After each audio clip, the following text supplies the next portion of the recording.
So hello students, welcome back again to your own challenge जहां हम चला रहे हैं 50 डेज फिजिक्स चैलेंज। एग्जाम्स धीरे धीरे जो है पास आते जा रहे हैं। धीरे धीरे प्रेशर बढ़ रहा है, प्रैक्टिकल्स भी करने हैं, जेई भी करना है, तो बहुत सारी चीजें आपको एक साथ करनी है। और उस समय में आपको करना सिर्फ ये है कि पेशेंस नहीं खोना। थोड़ा सा आप दिन में समय निकाल के सुबह के समय पे कोशिश कीजिए कि सूर्य नमस्कार कीजिए।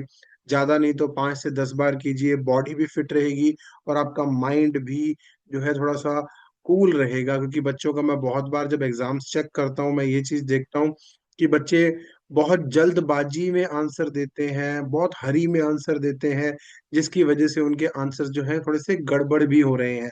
आते हुए भी वो आंसर सही नहीं दे पा रहे। तो इसलिए बेटा, अपने आप को कूल रखना, थोड़ा सा मेडिटेशन करना, थोड़ा सा योगा करना भी हमारे लिए इम्पोर्टेंट है। And nothing better than the surya namaskar, जिसमें बहुत सारे योगास अपने आप आ जाते हैं। You will feel relax, you will feel happy by doing that thing.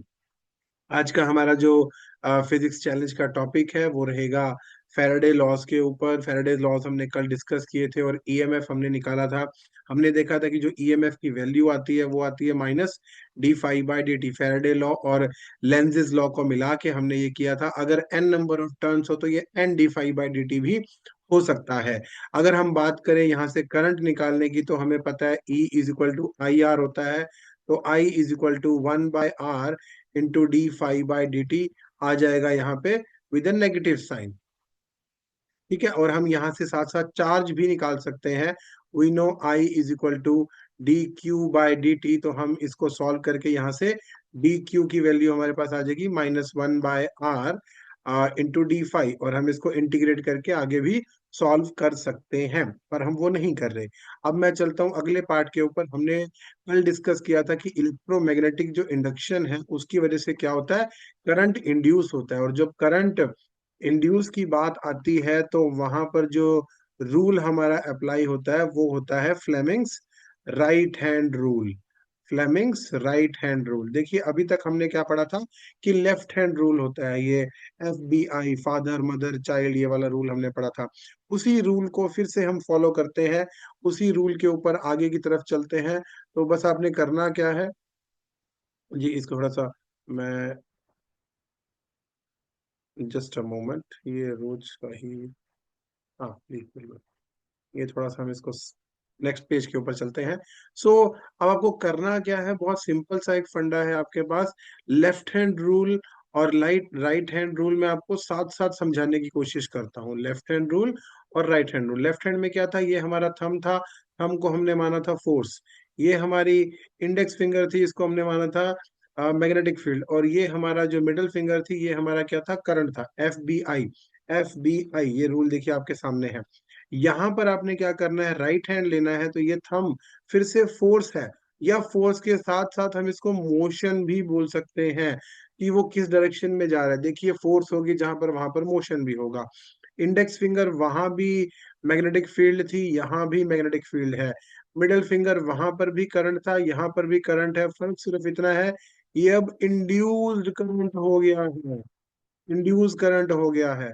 सो छोटा सा फर्क यहाँ पर ये आ गया है कि ये इंड्यूस करंट हो गया है। तो अगर आप देखें, दोनों हाथ को हम आमने सामने रखें तो डायरेक्शंस जो है करंट की, ये जो दोनों हमारी मिडिल फिंगर है, डायरेक्शन जो है करंट की ऑपोजिट आ रही हैं। सो इसका मतलब ये है कि लेंजिस लॉ को, ये बात को जस्टिफाई कर रहा है और करंट जो है ऑपोजिट डायरेक्शन में जा रहा है।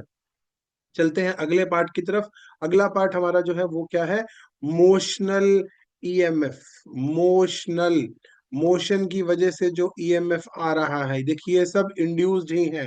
पहले हमने कॉइल्स की बात करी थी, अब कॉइल की बजाय हमने क्या ले लिया है, एक रेक्टेंगुलर कॉइल है, और जो किसी मैग्नेटिक फील्ड के अंदर जो मूव कर रही है, मूव कर रही है, पूरी की पूरी कॉइल को भी मूव कर सकते हैं।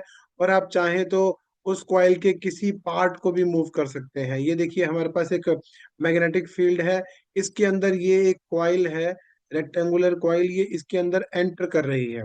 ये रेक्टेंगुलर कॉइल जो है इसके अंदर एंटर कर रही है।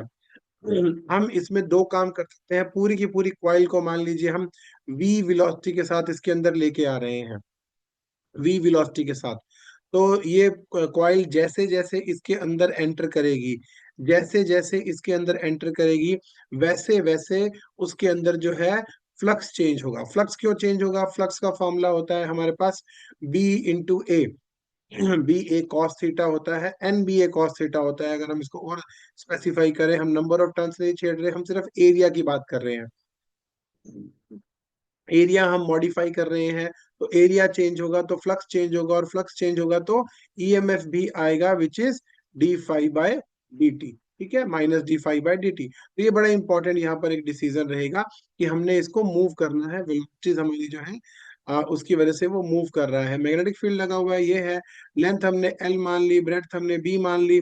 ब्रेड्थ के ऊपर बहुत इफेक्ट नहीं पड़ रहा, पर लेंथ पे इफेक्ट पड़ रहा है। अगर हम देखें यहाँ पर जो एरिया है, वो एरिया हमारा हो जाएगा क्या?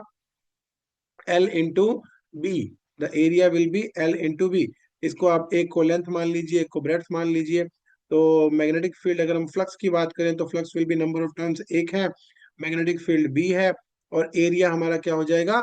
L × B। L × B। और ईएमएफ की अगर हम बात करें तो ईएमएफ हो जाएगा -d phi/dt। यहाँ पे ये वैल्यू पुट करते हैं बी, और स्मॉल बी बाहर आ जाएगा, अंदर बचेगा क्या हमारे पास? लेंथ बचेगी dl/dt। और dl/dt क्या होता है हमारे पास? वेलोसिटी होती है। तो हमारे पास फॉर्मूला क्या आ गया? -b/v। आप ये भी कर सकते हैं, इसका कॉमन फॉर्म जो यूज करते हैं वो हम बोलते हैं BLV। कॉमन फॉर्म जो हम इसकी यूज करते हैं वो बोलते हैं BLV। Magnetic field, length and velocity, motional EMF के अंदर इस तरह चलता है। फटाफट से रूल अप्लाई करके आपको मैं डायरेक्शन भी समझा दूं कि डायरेक्शन क्या आती है, और फिर आज का टॉपिक जो है यहीं पे अपना ओवर करते हैं। मोशनल ईएमएफ का जो टॉपिक है वो ज्यादा बड़ा नहीं है, इसी के ऊपर है। राइट हैंड थंब रूल अगर हम अप्लाई करते हैं, तो राइट हैंड थंब रूल कैसे यहाँ पे अप्लाई होगा?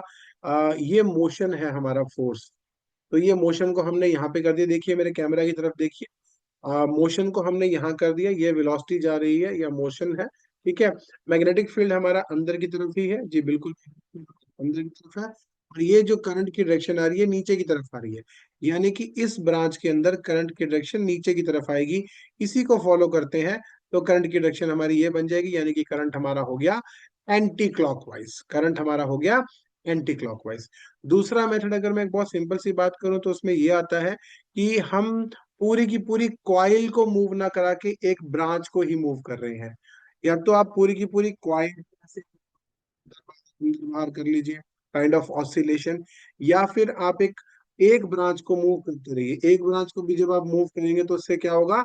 एरिया चेंज होगा, और एरिया चेंज होगा तो फ्लक्स चेंज होगी, और अगर फ्लक्स चेंज होगा तो इंड्यूस ईएमएफ पैदा होगा। और देखिए, अगर ईएमएफ पैदा हो रहा है तो करंट भी जरूर पैदा होगा, क्योंकि हमने अभी भी फॉर्मूला पढ़ा, करंट का फॉर्मूला I = E/R। तो 1/R, और ये BLV तो यहाँ पर था ही था। ठीक है जी। तो ये हमारे पास आ गया BLV/R। Of course with negative sign, वो रहेगा ही रहेगा। और छोटा सा पॉइंट और डिस्कस करूंगा मैं, जो पावर है, पावर इज V × I, या EMF इंटू द करंट। सो हमारे पास क्या फॉर्मूला आया है? एक फॉर्मूला आया है सिंपली BLV, एक आया BLV/R। तो आंसर आ जाएगा B²L²V² / R। आप इसको थोड़ा सा मॉडिफाई भी कर सकते हैं, V = R ओमेगा का फॉर्मूला लगा के आप इसको थोड़ा सा मॉडिफाई भी कर सकते हैं, ओमेगा की फॉर्म में भी निकाल सकते हैं। ठीक है। तो ये हमारा आज का टॉपिक था, जिसमें हमने डिस्कस किया कि इमोशनल ईएमएफ क्या होता है। कल हम अपने टॉपिक की ओर चलेंगे आगे, जहां हम डिस्कस करेंगे कि मीन और RMS value of alternating current क्या होती है। कल हम तो उसके ऊपर चलेंगे। एक छोटा सा पॉइंट इसमें और डिस्कस करना चाहते जाते, एडी करंट जो होते हैं वो भी ऐसे ही होते हैं। एडी करंट में क्या होता है? हम एक थिक पीस ऑफ कंडक्टर को मूव करते हैं। मान लीजिए ये मेरे हाथ में एक मेटल का पीस है, इस मेटल के पीस को अगर मैं यहाँ से मूव करने की कोशिश करूंगा, जी बिल्कुल, मैं इसको अगर यहाँ से मूव करने की कोशिश करूंगा, तो इसके मूव करने से साथ साथ क्या होगा? यहाँ पे मैग्नेटिक फील्ड जो है चेंज होगा, और फ्लक्स इंड्यूस होगा, और सॉरी फ्लक्स चेंज होगा। फ्लक्स चेंज होगा तो करंट इंड्यूस होगा। अब एडी करंट में आपको जो सबसे इंपॉर्टेंट बात समझनी है, वो ये समझनी है कि एडी करंट को रिड्यूस कैसे करते हैं। एडी करंट को रिड्यूस करते हैं दो मेथड से। पहला, हम उस मेटल के पीस को, मेटल के कोर को इंसुलेटिंग कवर से लेमिनेट कर देते हैं। ध्यान से सुनना मेरी बात, लेमिनेट कर देते हैं। दूसरा, आप एक मोटे थिक पीस की बजाय नंबर ऑफ शीट्स लेके उसको भी आप यूज कर सकते हो। नंबर ऑफ शीट्स लेके उसको भी आप यूज कर सकते हो। दोबारा बता रहा हूँ, पहला लेमिनेट कर दीजिए, दूसरा आप नंबर ऑफ शीट्स यूज कीजिए। मैंने इतना मोटा एक पीस लिया, इसके बजाय आप ये नंबर ऑफ शीट्स ले लेंगे तो इससे बेनिफिट ये होगा, बीच में एयर की लेयर आ जाएगी जिसकी वजह से इंसुलेटर ज्यादा हो जाएगा और वो जो करंट है वो थोड़ा सा रिड्यूस हो जाएगा। So these are the ways to reduce eddy current. इसके थोड़े से बेनिफिट भी होते हैं, फायदे भी होते हैं। वो आप देखिएगा, आपको बुक के अंदर मिल जाएंगे, आप पढ़ लीजिएगा। और कोई डाउट हो तो आप मुझसे पूछ सकते हैं, मुझे मैसेज कर सकते हैं। And we'll meet you tomorrow with another video. Day 23 is over. Thank you so much.